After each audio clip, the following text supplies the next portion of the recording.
Assalamualaikum warahmatullahi wabarakatuh. Waalaikumsalam warahmatullahi wabarakatuh.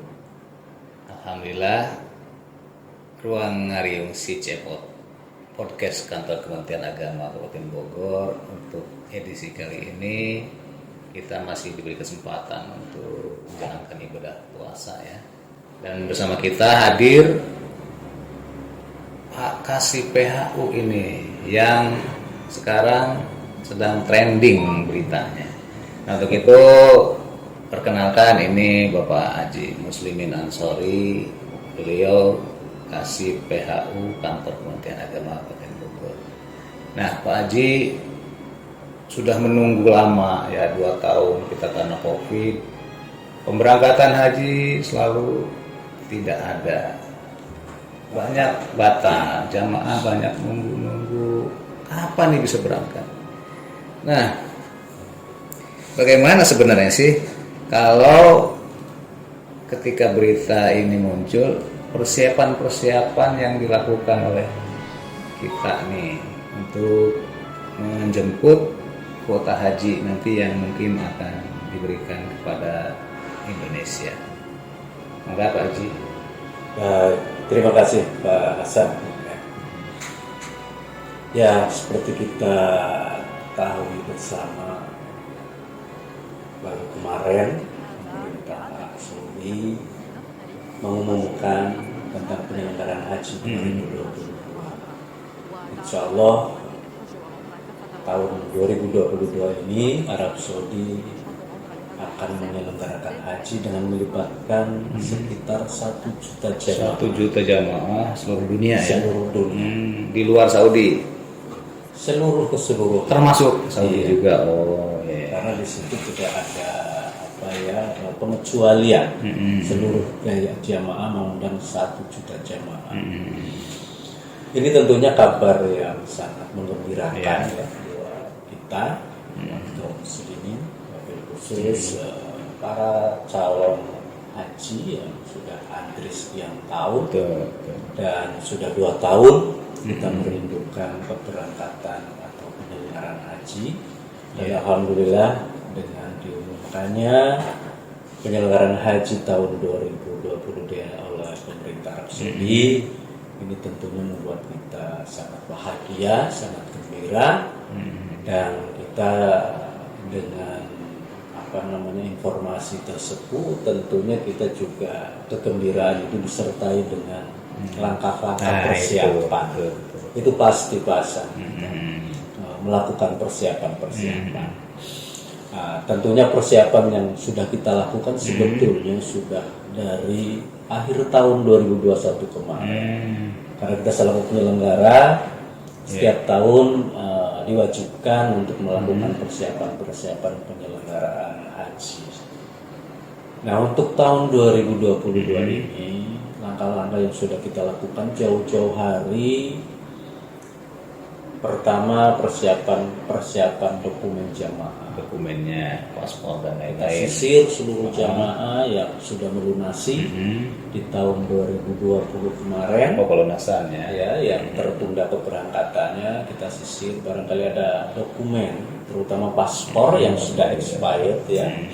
Kita sisir dan ternyata banyak gitu. Ada 250 lebih paspor yang sudah expired di kita ya. Iya.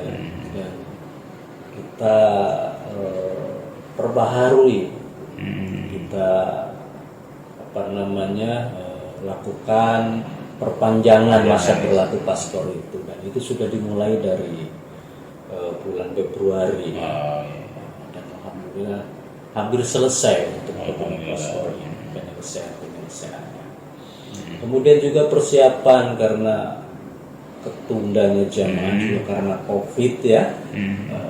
Makanya untuk persiapan terkait dengan vaksin Covid juga kita pantau, kita koordinasi dengan Dinas Kesehatan bagaimana perkembangan vaksin jamaah. Baik itu vaksin dosis pertama, dosis kedua maupun boosternya ya. Ini sudah kita lakukan persiapan koordinasi dengan dinas kesehatan. Karena berbicara vaksin ya ini ranahnya syarat mutlak ya, untuk keberangkatan haji dalam masih dalam suasana COVID. Dan kita selalu koordinasi dengan dinas kesehatan dan sampai saat ini masih berjalan untuk persiapan COVID. Kemudian persiapan yang kita lakukan manasik, terutama jamaah-jamaah yang sudah bergabung dengan KPIH. Kita himbau untuk seluruh KBH kita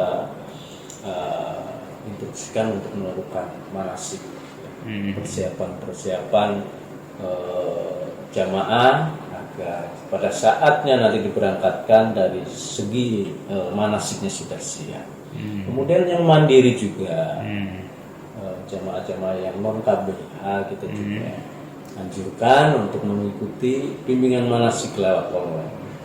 Kita fasilitasi, kita ada grupnya ya, kita yang mandiri kita fasilitasi, kita buatkan grup untuk mempermudah komunikasi, koordinasi dengan jamaah. Dan kita di internal juga persiapan terkait masalah penyelenggaraan haji tahun 2022 ini masih tetap berjalan. Baik.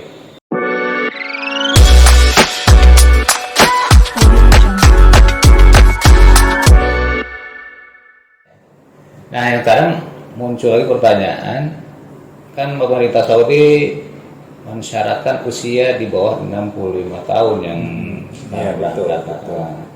Nah, itu bagaimana yang di atas 65 tahun? Terus kriteria 65 tahun itu dihitungnya dari mana? Mungkin ini seperti apa kira-kira?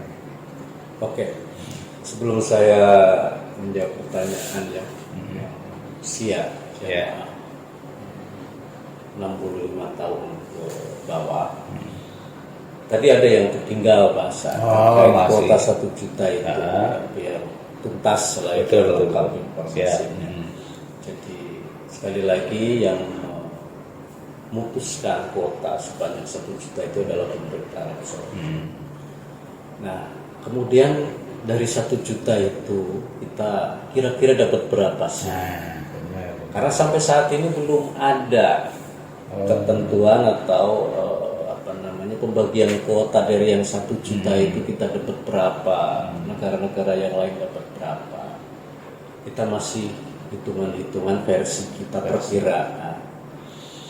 Kalau di saat-saat normal jamaah haji itu kan kisaran sampai 2,5 juta. Nah, sekarang hanya diberangkatkan atau diterima hanya 1 juta. Artinya kalau kita prosentasikan itu hanya 40%. Angka itulah yang kemudian saat ini kita fokus ataupun lebih terarah dalam melakukan persiapan ke angka 40%. Ke angka 40%, kita rekap seluruh jamaah kita keluarkan dulu tuh jamaah yang usia 65 tahun ke atas tadi. Keluarkan, barulah kita prosentasekan dari jumlah jamaah yang sudah melunasi di tahun 2020 itu kita ambil angka 40%. Itu kaitannya dengan jamaah atau tetap. Kemudian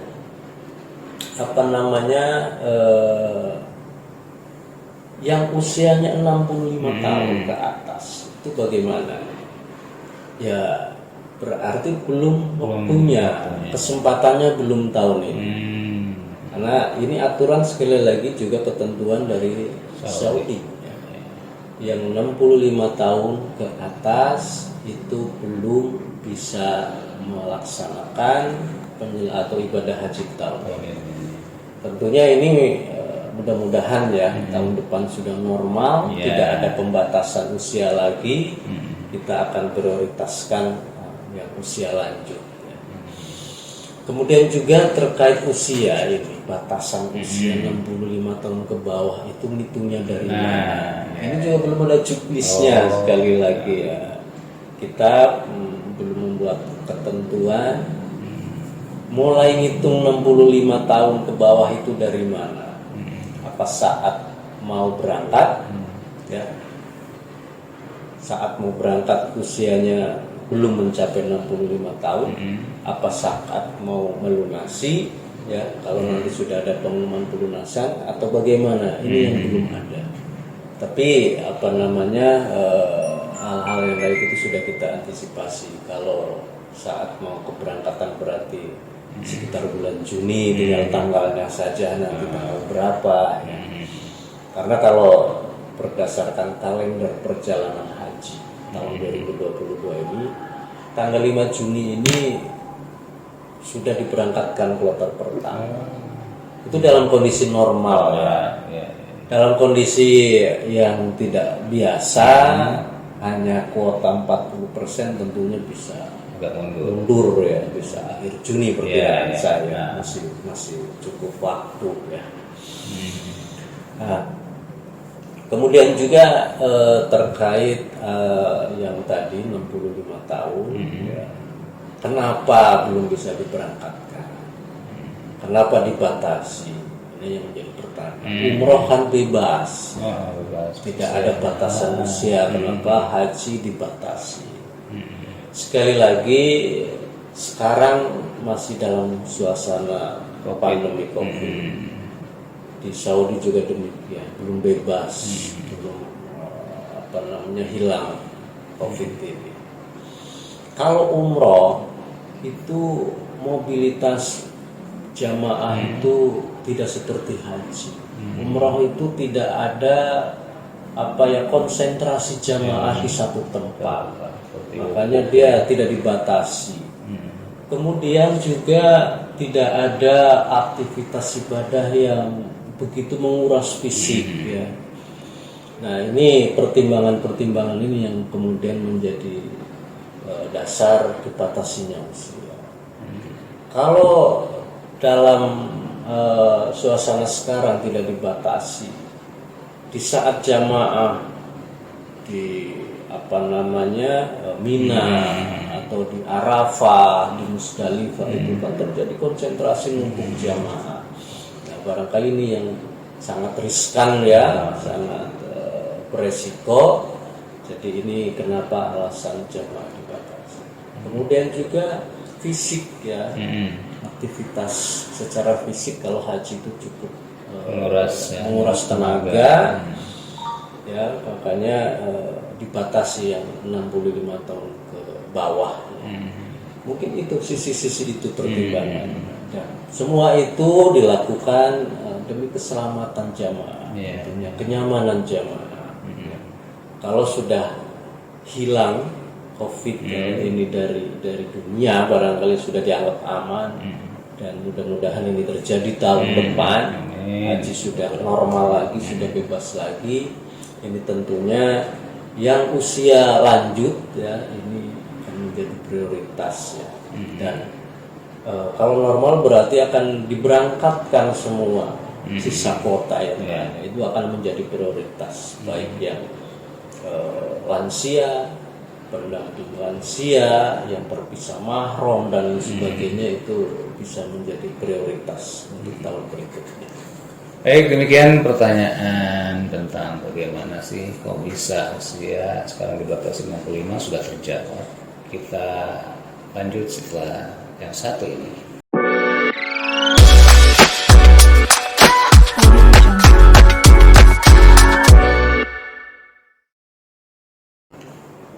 Baik, selanjutnya masih ada nih yang banyak bertanya yang masuk ke website Kemenag Bogor ini. Salah satunya tadi yang dibahas oleh Pak Haji mengenai vaksin. Nah, vaksin yang menurut pemerintah Saudi itu yang diperbolehkan di sana, kelengkapannya seperti apa? Kira-kira. Ya, baik. Jadi memang vaksin itu menjadi syarat ketentuan orang melakukan perjalanan luar negeri, ya, termasuk haji gitu. Makanya vaksin ini menjadi syarat untuk bisa melakukan perjalanan ke luar. Nah, vaksin yang direkomendasikan oleh pemerintah Arab Saudi sebetulnya saat ini ya vaksin-vaksin yang ditetapkan atau diberlakukan oleh pemerintah Indonesia semuanya diakui oleh pemerintah Arab Saudi. Kalau di kita kan kebanyakan mayoritas vaksin dosis pertama, kedua itu kan Sinovac. Sinovac ada masalah. Nyatanya kemarin umroh hampir semua jamaah kita kan mayoritas Sinovac bisa diterima dan nggak ada masalah. Yang penting saat mau keberangkatan dites, dilakukan PCR negatif, ya tidak ada masalah. Jadi jangan khawatir. Dulu memang ada semacam informasi kalau vaksin Sinovac itu nggak bisa masuk ke Saudi. Ternyata sekarang udah bisa, nggak ada persoalan. Yang penting itu tadi, jamaah yang akan melakukan perjalanan ibadah baik haji maupun umroh sudah melakukan vaksin. Kalau untuk Sinovac ya vaksin dosis pertama, dosis kedua, atau bahkan sampai ke booster itu nggak ada persoalan. Dan itu juga sudah dilakukan sudah sejak lama. Dinas Kesehatan fasilitasi jamaah ya, khususnya untuk bisa melakukan vaksinasi di layanan kesehatan masing-masing domisili jamaah. Jadi tersebar di 40 kecamatan layanan kesehatan. Itu yang saya pahami, yang saya tahu. Sebetulnya ini ranah-ranah kesehatan. Jadi saya sering komunikasi, sering nanya, jadi mudah-mudahan informasi yang saya sampaikan nggak salah. Baik, itu pertanyaan mengenai vaksin sudah terjawab pula. Mudah-mudahan ini menjadi bekal bagi para jamaah yang mau berangkat. Jangan khawatir kalau kemarin vaksinnya Sinovac, ternyata bisa.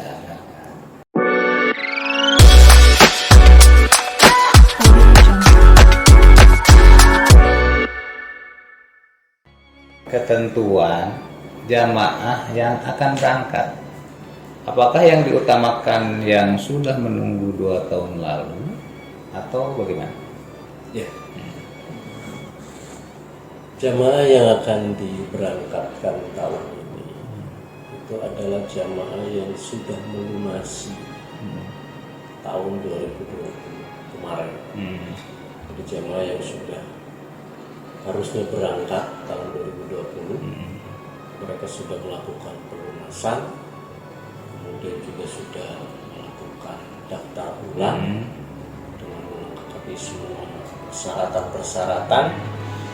Kemudian juga jamaah sudah sebagian besar ikut manasik.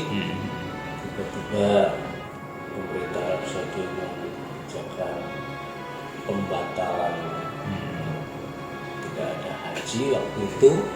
Nah, itulah jamaah yang akan kita berangkatkan. Kita prioritaskan jamaah yang sudah melunasi di tahun 2020. Hanya dari sekitar 3.600 jamaah yang sudah melunasi di Kabupaten Bogor itu belum berkesempatan semua berangkat tahun ini. Karena itu tadi yang saya sampaikan di atas, ada pembatasan. Kalau misalkan ada sekitar 40% yang akan kita berangkatkan, berarti ya kita ambil jumlah jamaah yang sudah melunasi di tahun 2020 tadi, setelah dikurangi yang berusia 65 tahun ke atas, kita ambil 40%. Kira-kira seperti itu hitungnya. Jadi akan menjadi prioritas. Tidak ada jamaah yang belum melunasi ya bisa berangkat. Yang pasti yang berangkat itu adalah yang sudah lunas. Dan mereka yang memang sudah betul 2 tahun. Walaupun mereka jamaah uangnya sudah cukup, ya sudah lebih dari cukup mungkin ya yang ada di rekening, ada di bank. Tapi kalau mereka belum dipanggil untuk melunasi, ya tidak akan bisa melunasi, tidak akan bisa melakukan pelunasan. Baik, terima kasih Pak Haji Mus.